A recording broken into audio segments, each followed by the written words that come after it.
올여름 마요르카를 떠나는 것이 확실시되고 있는 대한민국 대표 미드필더 이강인 선수, 아틀레티코 마드리드와도 연결되고 있지만 프리미어리그 팀들의 관심도 받고 있는데요. 그 중에서도 이 손흥민 선수가 뛰고 있는 토트넘과 최근 연결에 대한 보도들이 나오고 있고, 또 그에 앞서 지난 1월부터 스페인 출신인 우나이 에메리 감독이 이끄는 에스턴 빌라도 강한 관심 보이고 있고, 올여름에 바이아웃을 지를 의사도 있다, 이런 얘기들이 나오고 있거든요. 이 두 팀이 이강인 선수를 나란히 원하고 있는 가운데 또 두 팀의 맞대결이 있었어요. 이 경기를 통해서 이강인 선수도 아마 이제 만약에 프리미어리그로 가게 된다면 어떤 팀으로 가게 될까 생각을 해봤을 수 있는데, 우리도 이제 생각을 하면서 보지 않았겠습니까?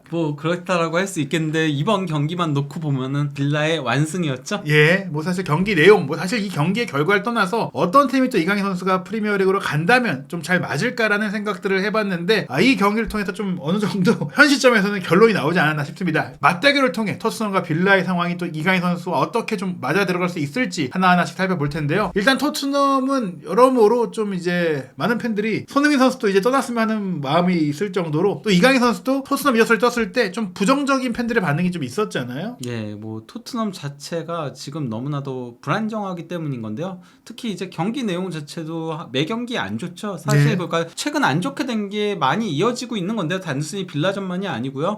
일단 최근 5경기에서 10분 이내에 7실점 허용한 거, 거기다가 또 이제 살라한테 15분에 실점한 것까지 고려하면은 15분 이내에는 8실점, 그리고 전반전 5경기 11실점, 이 정도로 굉장히 많이 흔들리는, 매 경기마다 그러니까 최근 5경기에서 2실점 일단 받고 들어가는 거거든요, 전반전에.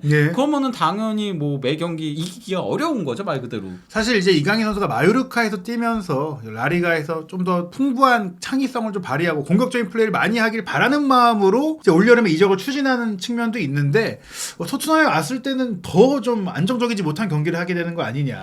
더 안정적이지 못한까지는 아니겠지만은 여전히 롱볼 축구하는 거죠. 왜냐면 토트넘 자체가 롱볼 축구하고 있는 거니까. 그러면은 물론 마요르카를 이강인 선수가 멱살 잡고 끌고 가면서 현재 그 10위까지 이끌고 있는 거긴 하잖아요, 라리가.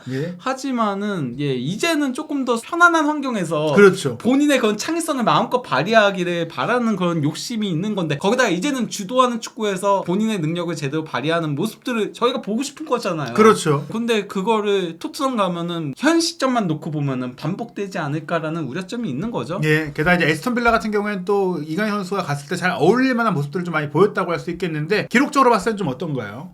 일단 전반전은 거의 압살을 했죠.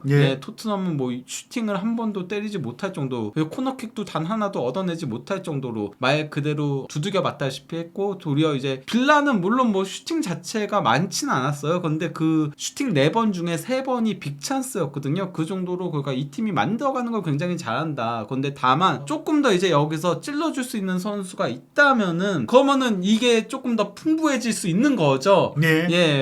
일단 빌라에서 그래도 창의성을 담당하는 선수가 그렇게 많지 않잖아요. 사실상 부엔디아한테 조금 의존을 하고, 램지 같은 경우도 굉장히 잘하고 있지만은 이 선수가 운동 능력을 바탕으로 해가지고 침투에 들어가서 본인이 직접 마무리하거나 아니면 패스 주는 거에 능한 선수고, 와킨스는 키핑하고 이제 들어가고 골 넣고 이런 것들에 능한 선수고, 그리고 또 이제 베일리는 측면을 파고든 스피드로 이제 빠르게 치고 가는 거에 능한 선수니까, 여기에 이강인 선수가 들어가게 된다면은 뭔가 조금 더 풍부해지는 거죠, 공격 방식이. 지금도 전술적으로 짜임새 있게 각각의 역할들을 잘 해주고 있지만, 이강인 선수와 같은 유사한 특성의 선수는 에스턴 빌라에 없다. 즉 토트넘을 상대로도 주도적인 축구를 했는데 또 좋은 공격을 보여줬는데, 여기에 이강인까지 있었다면 더 화려했을 것이다. 이렇게 볼 수가 있겠습니다. 그러면서 토트넘이 전반전에 슈팅이 하나도 없었던 게 이번 시즌은 처음이었고 6시즌 동안 3번밖에 없었던 거였고요. 그 정도로 토트넘은 정말 무기력한 경기 모습을 보여줬다라고 할 수 있겠는데요. 사실 토트넘이라는 팀이 국내에서 손흥민 선수랑 함께 또 좋은 시간도 많이 보냈고 또 좋은 경기를 할 때도 있었기 때문에, 에스턴 빌라랑 단순하게 지난 몇 년을 통틀어 비교하자면 토트넘이 더 나을 수도 있겠지만, 올 시즌 특히 최근을 기준으로 놓고 본다면 기세, 경기력, 분위기 모든 게 다 토트넘은 최저점이라고 봐야 될 것 같아요. 사실 이번 시즌 경기 내용만 놓고 보면 모든 경기력 지표 같은 것들을 따지면요, 토트넘은 중위권도 버거울 정도로 안 좋아요. 근데 이제 사실상 케인하고 손흥민하고 이 한 방으로 인해서 꾸역꾸역 승점을 쌓으면서 현재 6위를 기록을 하고 있는 거거든요. 실제 실점도 5번째로 많고 이럴 정도로 수비부터 흔들리는 팀이다 보니까, 수비적인 축구를 하는데 수비부터 흔들린다. 이거 굉장히 큰 문제거든요. 그리고 말씀하신 대로 이강인 선수, 우리가 모두 알고 있지만 주도적인 축구, 공을 많이 소유하고 많은 공격 공격기를 만들어 갈 때 본인의 장점이 가장 빛나는데 이 공격 위협도 그래프를 봤을 때 만약에 이 경기 딱 이 경기에 이강인이 빌라에 있었다면 빌라의 공격이 풍부해졌겠지만 이강인 선수가 토트넘에 있었다면 과연 뭔가 좀 그 결혼 많은 기회를 얻을 수 있었을까? 물론 뭐 그런 건 있어요. 지금 이강인 선수는 한 단계 더 발전했기 때문에 마요르카는 사실 공격 관련된 지표들이 가장 떨어지는 팀이야.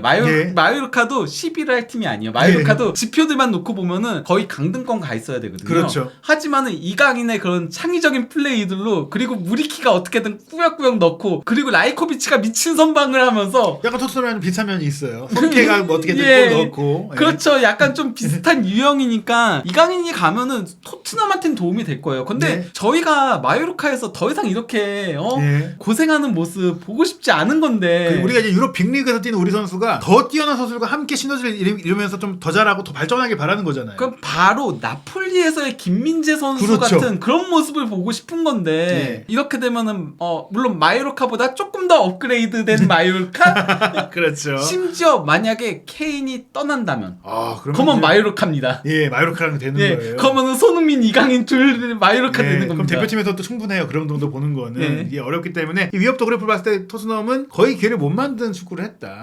후반전에 물론 뭐 공격도 간헐적으로 하긴 했지만 이게 이렇게 높게 올라간 건 없어요. 결국은 그렇죠. 사실 이렇기 때문에 토트넘은 이강인이 있으면 좋긴 해요. 왜냐면 창의성을 통해서 이걸 끌어올려줄 수 있는데 혼자 가서 굳이 그걸 하러 갈 필요는 없다.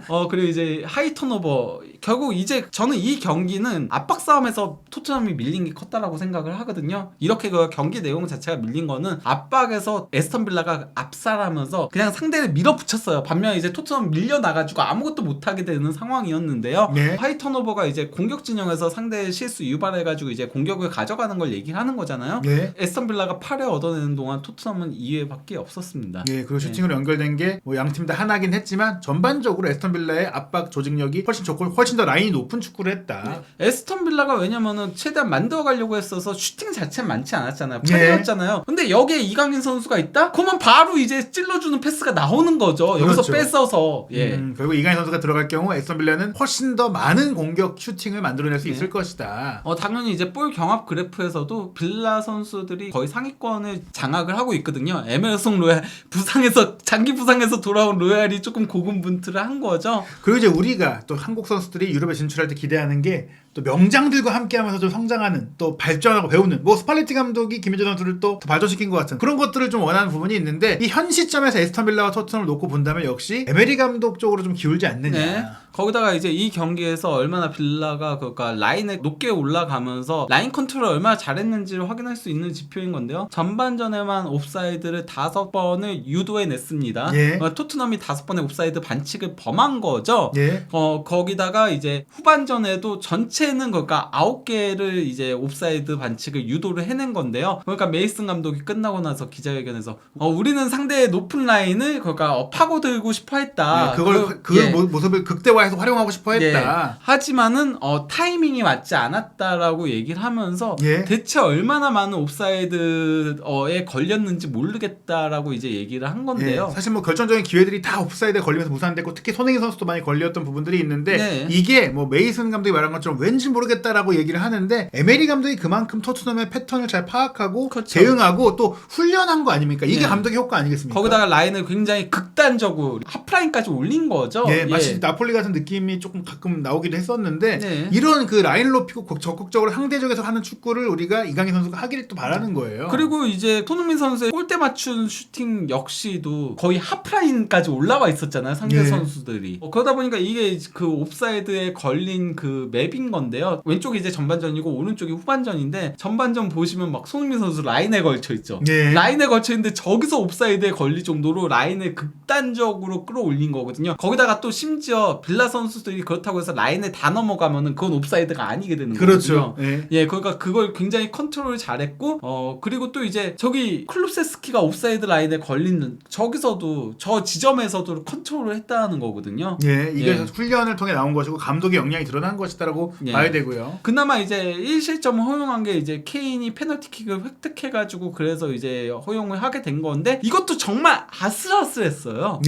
말 그대로 저는 옵사이드인 줄 알았었거든요. 그래서 VAR까지 확인을 했을 정도였잖아요. 사실 케인 선수가 이제 마르티네스 골키퍼에 걸려 넘어졌는데 있는데 이 걸린 부분은 좀 명확했고 네. 오히려 이제 이게 오프사이드에 들어가서 걸린 것이냐 요거 때문에 이제 시간이 좀 걸렸다. 네, 쿨루세스키가 패스를 줄 때 이제 빠져나갈 때였던 거였죠. 그런 오프사이드 트랩을 정말 잘 썼던 에메리 감독이 또 이제 역시 명장인 걸 보여줬고요. 그리고 이제 뭐 구역별 점유율을 놓고 보더라도 전반전은 말 그대로 가둬놓고 두들겨 팼고요 빌라가. 네. 반면 이제 토트넘은 말 그대로 본인 수비 진영에서 거의 빠져나오지 못했다라고 할 수 있고요. 후반전도 뭐 크게 다르진 않았습니다. 딱 이 장면을 두고 비교하면 그럴 것 같아요. 이강인 선수는 상대 지역에서 창의성을 발휘해야 되는 선수이기 때문에 빌라에 가야 더 많은 기회를 얻을 수가 있고 토트넘에 있다면 사실 뭐 이강인 선수가 내려와서 받아줄 수도 있겠지만 그럴 경우에는 또 끌고 올라가는 시간이라든지 본인이 체력적으로 소진된다는 거든지 네. 뭐 이런 것들을 봤을 때는 이강인 선수가 토트넘에 갈 경우 본인의 장점을 마음껏 발산하기 쉽지가 않다. 물론 뭐 이강인 선수가 마요르카에서처럼 개인이 빛날 수는 있긴 하겠지만은 그것도 어느 정도는 너무 그러면 체력적으로도 저하가 크게 될 거예요. 특히 유럽 대항전을 만약에 병행하게 된다면은 그렇게 못할 겁니다. 현재 마요르카니까 그게 가능한 거지. 심지어 이제 프리미어리그는 뭐 겨울 휴식기도 없어요. 그리고 리그컵도 있잖아요. 예. 지금도 그러니까 주중 경기가 있을 때면 아기레 감독이 선발 명단에서 빼기도 했었잖아요. 그렇죠. 예, 그런 점들을 고려하면은 아무래도 마요르카처럼 축구하기는 사실 힘든 상황이긴 하죠. 예, 거기다가 뭐 전반전 히트맵을 놓고 봐도 뭐 토트넘은 하프라인 위로 올라가기도 힘들고 심지어 뭐 상대 페널티 박스 안에서는 볼터치도 가져가지 못했고요.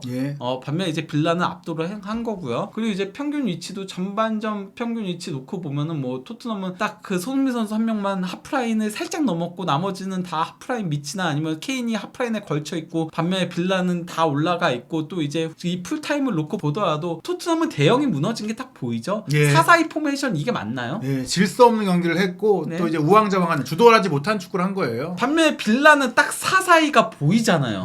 물론 모레노가 공격적인 풀백이다 보니까 조금 더 올라가서 약간 조금 비대칭된 거 제외하고는 딱 4-4-2거든요. 대신 그만큼 램지가 내려와가지고 그 모레노가 올라오는 걸 커버를 해주는 거잖아요. 그러니까 역할 분담 확실하게 되어 있다는 게 보이는 거죠. 전술적인 이제 포지션 플레이가 잘 돼 있는 데다가 또 많은 선수들이 특히 전반전 같은 경우에는 뭐 거의 사실 오른쪽 풀백까지 거의 포함해서 2명 빼곤 거의 상대 진영을 넘어가서 경기를 했다고 볼 수 있을 정도예요. 센터백 2명만 수비 진영에 있었던 거죠. 그러다 보니까 이제 패스 네트워크를 보더라도 빌라는 뭐 패스가 잘 연결됐고 특히 후방 지역에서는 삼각 대형을 상당히 잘 이루고 있죠. 4-4-2가 원래 삼각 대형을 이루기 가장 힘든 포메이션이라고 하지만은 그 와중에도 후방 쪽에서는 삼각 대형을 이루면서 원활하게 이제 후방 빌드업들이 할 때는 됐다라는 거죠.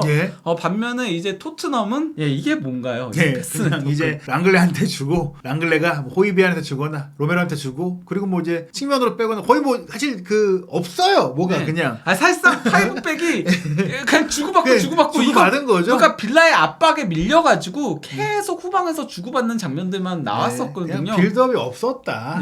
뭐 아무것도 없었다. 그리고 이제 점유 구역을 놓고 보더라도 빌라는 명확해요. 그러니까 공격할 때는 확실하게 올라가고 볼을 쥐었을 때, 그러니까 포지션이 있을 때는 확실하게 전체적으로 올라가면서 공격을 하고 수비할 땐 또 내려올 땐 또 내려왔거든요. 그리고 이제 토트넘이 역습을 갈 때는 바로 이제 라인을 올리면서 옵사이드 트랩을 쓴 거고 반면에 토트넘은 볼이 없을 때도 이건 뭐 그냥 오른쪽에서 계속 뭐 있기만 하고 그리고 볼이 있을 때도 올라가지 못하잖아요. 공격 진영으로. 거기다 포로 혼자 이렇게 그거 끝에 있고 약간 좀 이게 대체 무슨 축구인가 싶을 정도죠. 전 이제 빌라에서 주목하고 싶은 게 이제 좌우 이제 윙백들이 꽤 많이 올라가 있는데 오른쪽 하프 스페이스 지역이 조금 비어 있는 부분들 그리고 왼쪽에는 램지가 커버해주고 있는데 바로 이 양쪽 하프 스페이스에 창의성 있는 이강인 선수가 들어갈 경우 조금은 더 저 지역이 공을 소유했을 때 차워지지 않을까 이런 기대감들이 있기 때문에 역시 빌라에 갈 경우 활용 점정이 될 수가 있다. 그리고 이제 이거는 존 14하고 하프 스페이스 패스인 건데요. 뭐 항상 토트넘이 이게 너무 취약하죠. 근데 이제 빌라는 거의 이제는 강으로서의 면모를 보여주고 있는 겁니다. 존 14로 패스도 14회고 하프 스페이스 패스도 28회고 이 정도면은 이제 상위권 팀들이 많이 기록하는 물론 뭐 맨시티 같은 팀들은 거의 뭐 30회 40회씩 기록하지만은 뭐 그렇다라고 할 수 있죠. 게다가 전반기만 하더라도 즉 빌라에 이제 제라드 감독이 이끌 때만 하더라도 강등권인 팀이 이렇게 단기간에 향승했다는 것은 만약에 에메리 감독 체제에서 프리시즌도 치르고 선수 보강도 되면 더 좋은 축구, 더 좋은 팀이 될 가능성이 있다라고 볼 수 있는 거잖아요. 그리고 이제 득점 찬스 패스하고 득점 찬스 리시브도 보면은 빌라 선수들이 상위권을 차지하고 있죠. 이것만 보더라도 그러니까 슈팅 숫자는 8대5로 크게 차이가 나지 않았는데도 이 차이는 크게 난 거는 그만큼 빌라가 잘 만들어갔다는 거예요. 반면에 토트넘은 만들어가는 축구가 아닌 꾸역꾸역 슈팅을 가져가거나 아니면은 결국은 페널티 페널티킥으로 한 골 넣은 거밖에 없었다라는 거죠. 사실 빌라가 뭐 좋은 축구를 펼치면서 이제 마무리를 하는 과정에서의 개인 능력이 조금 아쉬운 게 있잖아요. 물론 와킨스가 최근에 굉장히 살아나고 있긴 해도 기본적으로 손캐 같은 확실한 슈터가 없는데 이강인 선수가 또 온다면 이 슈팅 빈도도 늘어나지 않을까라고 기대해 볼 수가 있겠고요. 그러면서 뭐 기대 득점도 빌라가 1.8골 반면에 토트넘 1.19골 그러면서 이제 2대1의 스코어가 나올만 했는데 사실 뭐 토트넘은 페널티킥 제외하고는 그렇게 확실한 유효한 찬스를 만들어내진 못했죠. 그래서 이제 이 기대 득점 그래프를 놓고 보더라도 토트넘은 사실 저 페널티킥으로 쑥 올라간 거 제외하면은 사실상 별로 올라간 게 없긴 해요. 반면에 빌라는 전반전에 이미 승기를 잡고 나서 후반 와서는 조금 힘을 뺀 것도 있었고요. 정리해 보면은 이 빌라에 갈 경우 이강인 선수가 좋은 동료들과 시너지를 낼 수 있고 토트넘에 갈 경우에는 내가 멱살 잡고 에이스 역할을 해야 되는 그러니까 뭐 어떤 게 좋을지는 본인이 선택을 하겠지만 물론 뭐 그러니까 감독 선임 된다면은 토트넘 선수들의 개개인의 역량이 그렇죠, 완전히 떨어지는 건 아니니까 예. 달라질 수는 있지만은 현 시점으로 그렇죠. 얘기를 하는 현재를 거니까요. 보니까요. 예, 오늘 예. 경기를 놓고 얘기하는 겁니다. 그리고 이제 무엇보다도 이제 빌라가 에메리 감독 부임하고 나서 토트넘 상대로 현재 2전 전승을 거두고 있는 거거든요. 도리어 그가 아스날 시절에 1승 2무 1패로 그냥 뭐 똑같은 성적을 낸 거죠. 근데 빌라 와가지고 도리어 토트넘한테 강해진 모습을 보여주고 있습니다. 물론 뭐 이제 빌라 와서 본인이 잘한 것도 있지만 토트넘도 또 꺾이는 그렇죠. 시기였던 것도 해요. 맞아요. 이때는 토트넘이 그래도 챔스 준우승하던 때이기도 그렇죠. 하니까 감독도 달랐고요. 그리고 무엇보다도 이제 에멜이 부임하고 나서의 성적표인 거거든요. 보면은 빌라가 4위에 위치하고 있죠. 그 맨시티, 아스날, 리버풀 다음으로 4위인 건데요. 반면에 토트넘의 성적은 10입니다. 그리고 두 팀의 승점 차는 무려 14점이나 납니다. 에메리 감독이 부임한 이후의 이제 기록인데 즉 에메리 감독이 만약에 이건 뭐 그냥 가정이니까 시작부터 맡았다면 챔스 경쟁도 가능했다. 사실 뭐 막판엔 잠깐 실제로 가능할 뻔한 순간도 오기도 했었어요. 그리고 토트넘은 뭐 지금 유로파 리그는커녕 지금 뭐 아예 그냥 뭐 유럽 대항전을 바라볼 수도 없는 그런 상황이 이제 최근에 펼쳐지고 있는 건데요. 거기다가 이제 에메리 감독의 경기당 승점이 1.96점이거든요. 이게 이번 시즌 10경기 이상을 소화한 프리미어리그 감독들 중에서는 과르디올라 2.41점 그리고 이제 미켈 아르테타 2.31점에 이어서 3위입니다. 사실 뭐 대체리 감독도 관광을 받았지만 실제로 이제 승점으로 보자면 에메리가 부임 후 기록이 훨씬 좋고 또 테나 감독이 굉장한 극찬을 받았지만 테나 감독보다도 리그 성적은 더 좋다. 그 테나 감독 최근 주춤하면서 무너지고 있기도 하고 클롭 같은 경우는 저기서는 이제 3위에 위치하고 있지만은 최근 이제 상승세를 탄 거잖아요. 초반에는 완전히 망쳤었잖아요. 그렇기 때문에 사실 에메리 감독은 올 시즌 명예 회복을 분명히 하고 있다라고 볼 수 있겠고요. 무엇보다도 가장 중요한 건 이거예요. 아직 토트넘이 감독도 단장도 임명되지 않았다는 게 가장 큰 문제라고 할 수 있는 거거든요. 대체 그러니까 단장이 누가 올지 감독이 누가 올지 이거부터 정해져야지. 이강인 선수도 애당초 그러니까 토트넘도 선수 영입을 선택을 하려면은 단장과 감독 선임부터 일단 돼야 돼요. 그래야지 선수를 데려오는 거지. 무슨 뭐 회장이 원한다고 영입하고 이랬다가 감독이 내가 쓸만한 선수 아닌데 내 스타일 아닌데 이러면은 이건 망하는 거거든요. 그럼 뭐 스펜스 되는 거예요. 그렇기 때문에 지금 보면은 사실 에스턴 빌라가 이렇게 움직이고 있는 이유는 에메리 감독이 확실하니까 너무 잘해주고 있기 때문에 미리 움직여야 돼요. 왜냐면 확실히 다음 시즌도 갈 거니까. 그리고 아틀레티코도 마찬가지예요. 시메오네 감독이 어찌됐거나 잔류를 확신했기 때문에 시메오네 감독과 함께 여름역 시장을 항의하고 있어서 시메오네 오케이 보도가 나왔던 거잖아요. 근데 이제 토트넘은 아무것도 할 수가 없다. 근데 이제 맨로 기자도 그랬었고 뭐 많은 이제 독일의 정통한 기자들이라던가 아니면 영국의 정통한 기자들이 다 했던 얘기가 나겔스만은 현재 그 새 단장이 누가 될지를 굉장히 중요시 여기고 있다. 그래서 같이 협업이 가능한지 이런 것들을 중요시 여긴다라고 얘기를 하면서 여기서도 이제 그 새로운 단장직을 외부에서 영입할 계획이고 이는 나겔스만이 이 직책에 대해 어떤 견해를 가지고 있는지가 관건이 될 것이다라고 했었던 거였거든요. 그렇기 때문에 하더라도 텔레그래프 보도예요. 믿을만한 보도인데 나겔스만 감독이 토트넘 감독직에 관심과 흥미를 갖고 있다. 이게 뭐 사실 여기뿐 아니라 믿을만한 독일 영국 매체에 많이 나오다가 뭐 5월 13일 새벽 한국 시간으로 BBC, 스카이스포츠, 디애틀레틱 뭐 다 나왔어요. 토트넘은 나겔스만을 고려한 적이 없다. 고려한 적이 없긴요. 고려는 열심히 했죠. 근데 근데 결국은 결렬된 거죠. 뭐 그게 위약금 때문이건 거액에 아니면은 뭐 나겔스만이 자꾸 이제 단장직을 빨리 선임을 하라고 그렇게 하니까 아직 선임이 되지 않은 상태인데 그리고 또 이제 나겔스만 입맛에 맞는 단장으로 데려오려고 하니까 선택지가 적어서 그랬건 어떤 이유인지는 모르겠지만은 분명한 거는 원하긴 원했는데 결국 포기하게 된 거죠. 그러면서 BBC에서도 이렇게 보도를 했어요. 후임 감독이 정해지면 그때야 우리도 그 이유를 알 수 있을 것 같다라고 하기도 했고, 또 사미 목벨 기자 있잖아요. 데일리 메일에서 토트넘 소식에 정통한 이 기자는 이 소식이 나오기 전에 내가 알기로는 나겔스만 협상이 결렬됐던 것이다, 이렇게 보도했기 때문에 이건 그냥 수사라고 봐야 될 것 같습니다. 근데 이제 여기서 그 파라티치 사임 이후에 새로운 감독과 단장을 이제 직접 찾아야 한다라고 하면서 스콧먼은 7월 1일까지 일을 하지 않을 것이다라고 이제 얘기가 나온 거잖아요. 예. 그러면 이번에 새로 임명된 스콧먼이 어떤 인물인지 조금 알아봐야 되는 거잖아요. 예. 토트넘 최고 축구 책임자라는 그동안 없었던 직책에 이제 부임을 하게 된 케이스인 건데요. 예. 이 사람 같은 경우는 이제 호주의 멜번 하트에서 사장직을 수행을 했던 인물이에요. 그러다가 이제 수찬 주뉴에서 또 이제 매니징 디렉터 일을 했었고, 그리고 이제 맨시티에서 인터내셔널 릴레이션십 디벨로퍼 일을 했던 거예요. 그러니까 사실상 이 사람은 뭔가 유럽 축구의 전문가가 아니고요. 예. 아시아 호주 축구의 전문가고 글로벌 일을 했던 사람이에요. 어떻게 보면 이제 좀 마케팅적인 그 부분들을 좀 생각한 영입일 수도 있겠네요. 그렇죠. 그러다 보니까 이 사람이 과연 제대로 된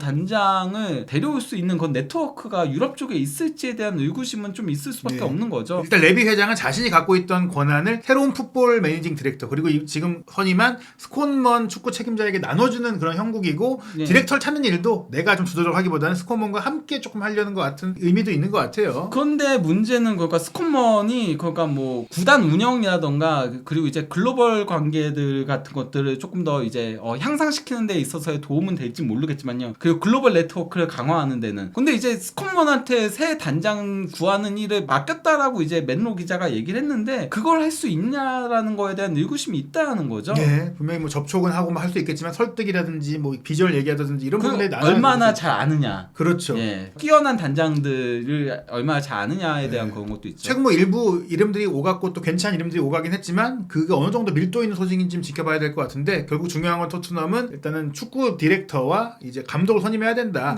현 시점에서 봤을 때 이제 이강인 선수가 뭐 이제 아틀레티코 마드리드와 가장 강하게 연결되고 있지만, 저희가 뭐 이미 또 그 스페인 쪽의 보도를 얘기해 드렸다시피 아틀레티코 마드리드는 자금의 난항을 겪고 있단 말이에요. 자금적인 이적료의 경쟁으로 봤을 때는 마요르카는 당연히 돈 많이 주는 데를 보내고 싶고, 그렇다면 프리미어리그 팀들로 갈 가능성이 또 남아있다고 할 수 있겠는데 현재 언급되는 팀들 꽤 많잖아요. 예, 뭐 그간 뉴캐슬, 토트넘, 에스턴 빌라, 브라이턴, 그리고 울버햄튼, 번리까지 있는데요. 뭐 브라이턴은 1월에 오퍼를 했었다라는 얘기들이 있었고요. 또 이제 현재는 가장 적극적인 건 에스턴 빌라로 알려져 있죠. 뭐 심지어 에스턴 빌라는 2천만 유로까지도 지불할 수 있다고요. 바이아웃보다 더 많은 금액. 마요르카가 원하는 금액까지도 지불할 수 있다라고 얘기한 데다가 무엇보다도 저는 이강인 선수가 결국 감독이 가장 원하는 팀으로 가야 된다고 생각해요. 근데 에메리 감독이 적극적으로 원하고 있다라고 하고, 이미 비아레알 감독 시절부터도 이강인 선수를 원했던 인물이거든요. 예, 그러다 보니까 저는 뭐 빌라만큼 좋은 팀도 없지 않을까라는 생각이 들어요. 토트넘은 아직 감독도 없는데 감독이 원하는지 안 원하는지 모르고. 토트넘에 관심이 있다면 그야말로 사실 뭐 아시아 시장을 겨냥한 영입일 수밖에 없고, 뉴캐슬은 사실 이제 뭐 챔스에 거의 뭐 나가는 것이 뭐 눈앞에 있는 상태인데, 사실 뉴캐슬은 좀 현재 최근에는 밀도 있는 얘기가 없는 상태고요. 거기다가 뉴캐슬 같은 경우도 저는 에디아우 감독은 이강인 선수에 대해서 잘 모를 거라고 생각을 해요.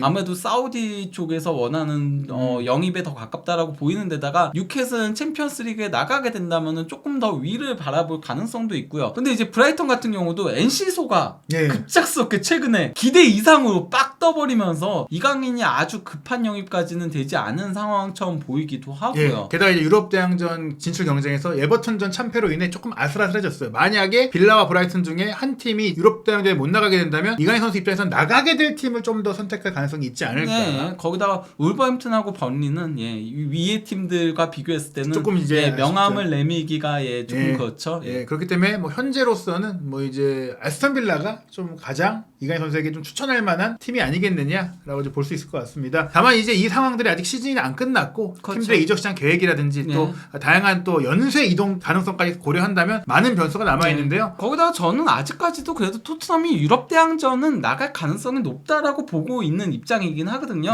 잔여 일정 그 상대 팀들의 레벨이라던가 이런 것들 고려하면은 진짜 토트넘이 이전 전패 당할까요?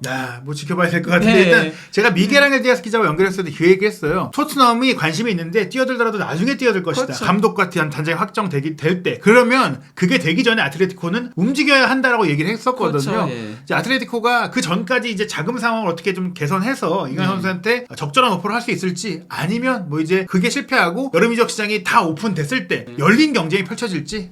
그러니까 저는 토트넘이 유럽 대항전은 갈 거라고 생각하기 때문에, 만약에 좋은 감독과 단장이 온다면, 그리고 그 감독이 정말로 이강인을 원한다면은, 그러면 저는 토트넘이 어떤 의미에서는 딱 부족한 퍼즐 조각, 그렇죠. 창의성을 더해줄 수 있는 이강인을 영입하게 된다면은, 그러면은 이것도 좋다라고 생각을 해요. 근데 현재 축구하는 거 보면은 답답하죠. 이거는 싫다는 거죠. 그렇죠. 사실 예. 지금 쿨루셉스키 선수의 임대 계약을 종료할 수 있다는 얘기가 나오는 네. 것도 사실은 어찌 보면 이제 새 감독과 새 단장이 왔을 때 이강인 선수가 그 쿨루셉스키가 없을 경우에 딱 또 필요한 왼발잡이 이선 자원이거든요. 네. 그렇기 때문에 토트넘이 올 시즌을 어떻게 마치느냐, 그리고 어떤 감독이 오느냐에 따라서 손흥민 선수와 이강인 선수가 또 함께 프리미어리그를 누비면서 새 역사를 만들 그렇죠. 수도 있는 가능성을 완전히 또 배제할 수는 없을 것 같습니다. 네. 과연 이강인 선수 마요르카를 떠나는 것만큼은 확실해 보이는데요. 올 여름 어떤 팀에서 새로운 도전을 하게 될지 현지 최신 소식과 독점 정보, 그리고 부버지 김현민 기자와 함께하는 정밀한 팩트체크까지 한준TV 구독, 좋아요, 알림 설정을 통해 놓치지 않으시기 바랍니다.